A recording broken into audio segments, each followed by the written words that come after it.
ఈ ఉసిరికాయలు శుభ్రంగా కడిగేసి ఆరబెట్టాము. తుడిచిన తర్వాత నేనైతే ఒక 13-14 కాయలు, అన్ని కాయలు పచ్చడి ఆవకాయ చేయట్లేదు. కొన్నేమో ముద్ద పచ్చడి చేస్తాను, కొన్నేమో ఊరపెడతాను, అలాగనమాట కొద్ది కొద్దిగా. ఎందుకంటే కొద్దిగా అది ఉంది పాతది. అయితే ఇప్పుడు కొంచెము ఒక స్పూను లేదా 2 స్పూన్లు ఆయిల్ వేసుకొని ఇలా ఉసిరికాయల్ని ఒక మందపాటి పాత్రలో కానీ బండిలో కానీ సన్నని మూత పెట్టి మగ్గించాలి. మధ్యలో కలపాలన్నమాట. లైట్గా సాల్ట్ వేసుకోవాలి. చింతపండు అనమాట. చింతపండు ఇలా రసం తీసుకొని ఉంచుకోవాలి. ఎంత ఒక పెద్ద నిమ్మకాయ సైజు లేకపోతే ఒక 50 గ్రాములు, ఈ 13-14 కాయలు కదా, వీటి కోసం ఈ చింతపండు ఇలా రసం తీసుకొని ఉంచుకోవాలన్నమాట. ఉంచుకొని ఇలాగా వేగే టైంలో ఈ చింతపండు రసాన్ని దీనిలో వేసేసేయాలి. వేసి ఇది ఒకసారి కలిపేసి మరగనివ్వాలన్నమాట. దీనిలో ఇప్పుడు కల్లుప్పు ఒక తలగొట్టు గ్లాస్ వేద్దాం. ఎందుకంటే ఘాటుగానే ఉంది ఉప్పు, కొన్ని ఉప్పులు ఘాటుగా ఉండవు కాబట్టి కావాలంటే సాల్ట్ కొద్దిగా వేసుకోవచ్చు.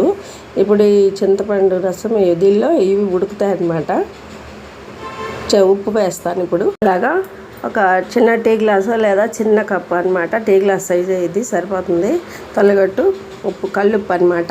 ఈ పులుసులో ఈ ఉసిరికాయ దాల్లో వేసి కలిపి మీడియం ఫ్లేమ్ మీద ఉడకనివ్వాలన్నమాట. చింతపండు ఉడుకుతున్నట్టు అవ్వాలి. కొంచెం పులిహార పులుసుకి ఉడుకుతుంది కదా, అలా ఉడుకుతున్నట్టు అయితే ఉసిరికాయలు కూడా దానిలో బాగా ఇదవుతాయి.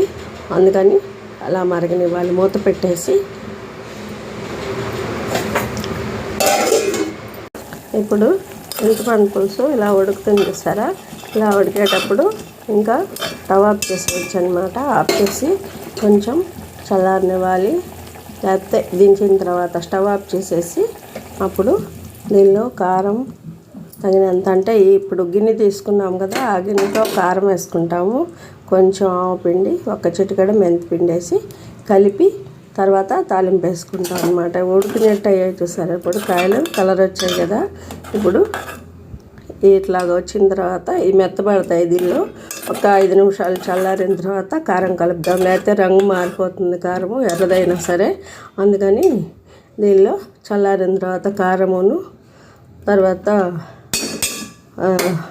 ఆవపిండి కొంచెం, మెంతిపిండి కొంచెం కలిపేసి తర్వాత తాలింపు వేసుకుంటాం అనమాట. ఇంగువ, పచ్చనిపప్పు, ఎండుమిరపకాయలు, ఆవాలు వేసేసి తాలింపు వేసుకోవాలి. అప్పుడు చాలా బాగుంటుంది. చల్లారిన తర్వాత జాడీలో పెట్టుకోవాలి.